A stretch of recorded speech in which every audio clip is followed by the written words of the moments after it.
Hello दोस्तों, नमस्कार। आपका अपना चैनल रणधीर क्लासेज में स्वागत है। हम लोग एपी का कुछ बेसिक चीज़ पढ़े थे, आज उससे आगे पढ़ते हैं। और उसमें पढ़े थे कि पहला पद कैसे होता है, सार्वंतर कैसे निकालते हैं, और एपी का पहला पद, दूसरा पद, तीसरा पद कैसे लिखते हैं, ये सब चीज़ बताए थे। और एक्सरसाइज 5.1 का भी बहुत क्वेश्चन बता दिए थे एग्जाम्पल के थ्रू।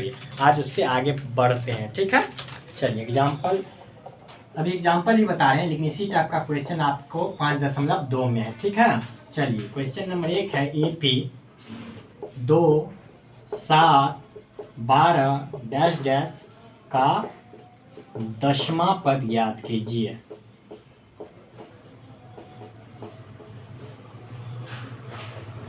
दसवां पद ज्ञात कीजिए। सॉल्यूशन देखिए कैसे करते हैं। इसमें प्रथम पद क्या हो गया, 2 हो गया, सार्वत्र कितना 5 हो गया, और 10वां पद यानी n कितना 10। तो देखिए लिख देते हैं a बराबर 2, d बराबर 5 और n बराबर 10। अब इसमें कौन सा फॉर्मूला लगाएंगे, तो an बराबर होता है a plus n-1 into D. tn भी लिख सकते हैं, नंबर ऑफ टर्म्स, ठीक है। ये फॉर्मूला हो गया और बहुत ही इंपॉर्टेंट फॉर्मूला है। अब देखिए इस पे बैठा दिए, a का मान कितना 2, n का मान कितना 10 माइनस 1, d का मान 5, 10 में से 1 घटा 9, 9 5 45 और 2 47। एपी का 10वां पद कितना हो गया 47। कितना हो गया 47। ये हमारा करेक्ट आंसर हो गया। फिर से समझ लीजिए, कहता है एपी 2 7 12, और ये एपी में कैसे है, तो पिछली क्लास में मैंने बताया था जिसका सार्वंतर बराबर हो, 7 में से 2 घटा 5, 12 में 7 घटा, सार्वंतर सब बराबर आ रहा है, बिल्कुल आ रहा है। और 10वां पद ज्ञात कीजिए, तो a बराबर 2, d बराबर 5, n बराबर 10। an बराबर फॉर्मूला लगा दिए, a plus n-1 into D, तो उस पर पूरा बैठा दिए, ठीक है। चलिए एग्जाम्पल नंबर 2 पे आते हैं, ठीक है। अब इसी में आपको दे देगा 20वां पद, 11वां पद, कोई भी पद, तो फॉर्मूला क्या लगाएंगे, यही फॉर्मूला लगाएंगे। और 100% 2 से 3 नंबर का ये क्वेश्चन सेम टू सेम पूछ देगा आपको। सिर्फ इसका कुछ वर्ड्स चेंज रहेगा, बाद बाकी वही रहता है प्रोसेस, और ये फॉर्मूला फिर बन जाएगा, ठीक है। दूसरा एग्जाम्पल है एपी 21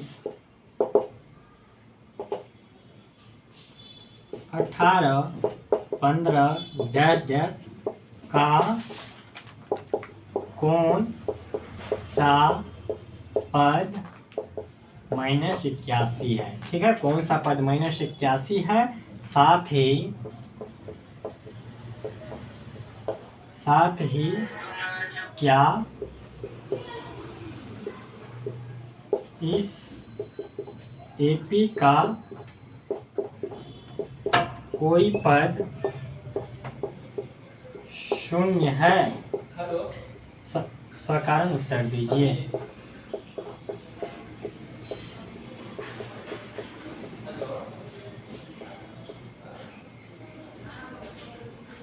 देखिए इसको कैसे बनाएंगे, a बराबर 21, d बराबर -3, an बराबर -81, n बराबर -81, कौन सा पद -81 है, तो यहाँ पे क्या हो गया an बराबर -81। अब देखिए फॉर्मूला क्या होता है, an बराबर a plus n-1 into D. an कितना -81 बराबर a का मान कितना 21 प्लस n-1, d का मान कितना -3। -81 बराबर 21 प्लस 21 -3n प्लस 3, ठीक है। 21 3 24, -81 -24 बराबर -3, ये कितना हो गया 5 8 2 10, -105 बराबर -3n, और n बराबर कितना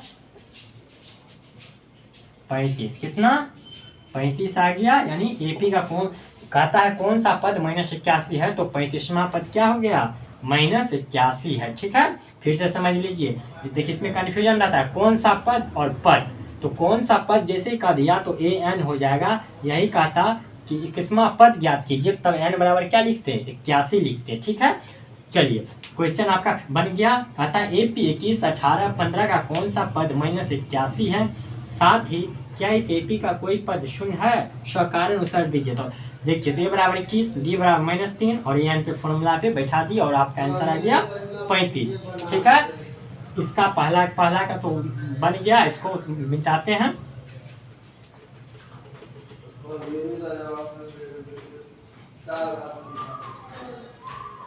चलिए, कहता है कौन सा पद, क्या इस AP का कोई पद शून्य है, तो AN बराबर A plus N-1 into D, यानी कोई पद शून्य है, यानी 0 कर दिए। A का मान 21, N का मान N-1, D का मान -3। ठीक है, 21 -3N प्लस 3, 21 3 24 बराबर 3N और N बराबर कितना 8। हाँ, इसका 8वां पद क्या हो जाएगा, शून्य हो जाएगा, यानी 8वां पद शून्य। ठीक है, क्वेश्चन नंबर आपका 1 नंबर 2 नंबर कंप्लीट हो गया। अगर वीडियो समझ में आए तो इसको लाइक शेयर सब्सक्राइब जरूर कीजिएगा। और मैंने ट्रिगोनोमेट्री पूरा खत्म कर दिया है, कोऑर्डिनेट ज्योमेट्री पूरा 10th लेवल का खत्म कर दिया, और हम लोग अब AP स्टार्ट कर दिए हैं। आज ये इसका तीसरा क्लास है। ठीक है, चलिए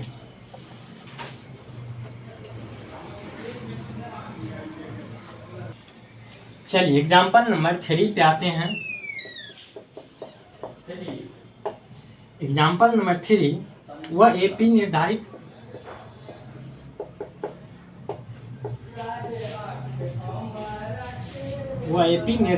कीजिए,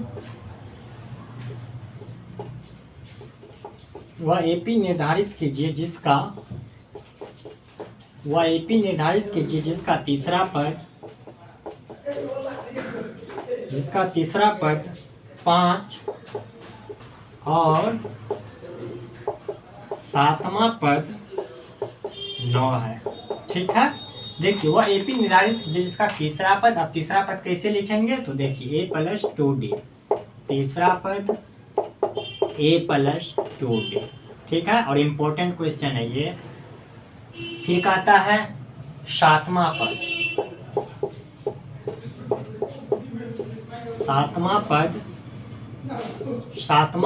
A प्लस 6D।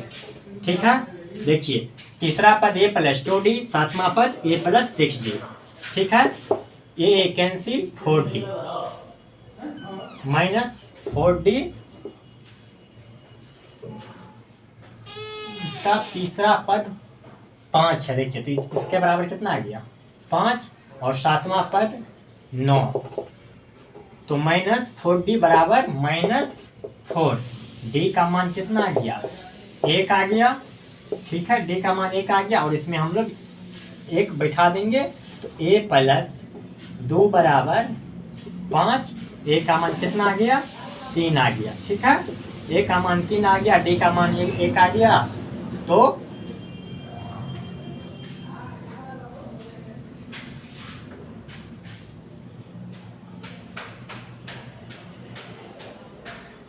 A का मान 3, D का मान 1 आ गया, तो अब AP नहीं निकल जाएगा। देखिए प्रथम पद यानी 3 हो गया, फिर दूसरा पद A प्लस D, 3 1 4, तीसरा पद A प्लस 2D, तो 3 प्लस 2 5। ठीक है, इसी तरह जाते रहेंगे, और यह AP में आ गया आपका 3 नंबर तक का क्वेश्चन। फिर से समझिए, इंपॉर्टेंट क्वेश्चन है ये। कहता है वो AP निर्धारित कीजिए जिसका तीसरा पद 5 और 7वां पद 9 है। तीसरा पद A प्लस 2D बराबर 5, 7वां पद A प्लस 6D। यहाँ पे तीसरा पद A प्लस 3D नहीं लिख देंगे। ठीक है, कन्फ्यूजन नहीं होना है। 7वां पद A प्लस 7D नहीं लिख देंगे, A प्लस 3D लिखेंगे, और प्रथम पद कितना लिखेंगे, दिया हुआ रहता है A लिखेंगे। तो तीसरा पद A प्लस 2D बराबर 5, 7वां पद A प्लस 6D बराबर 9, और कैलकुलेशन कर लिए, D का मान निकल गया, A का मान, तो AP नहीं निकल जाएगा। प्रथम पद A यानी 3 दिया हुआ है, दूसरा पद A प्लस D, तीसरा पद A प्लस 2D, उसी टाइप से लिखते जाएंगे AP। ठीक है, चलिए यहाँ तक क्वेश्चन कंप्लीट हुआ।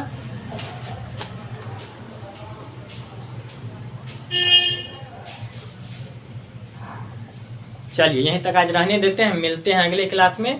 धन्यवाद। और जब वीडियो पसंद आए तो इसको लाइक शेयर सब्सक्राइब जरूर कर दीजिएगा रणधीर क्लासेज को, और ज़्यादा से ज़्यादा स्टूडेंट तक इसको पहुंचाइए, जो आपके अगल बगल स्टूडेंट पढ़ते हैं उसको पहुंचाइए। बहुत ही अच्छा लगेगा, उसको समझ में आएगा, बिल्कुल जीरो लेवल से बताते हैं। ठीक है, मिलते हैं।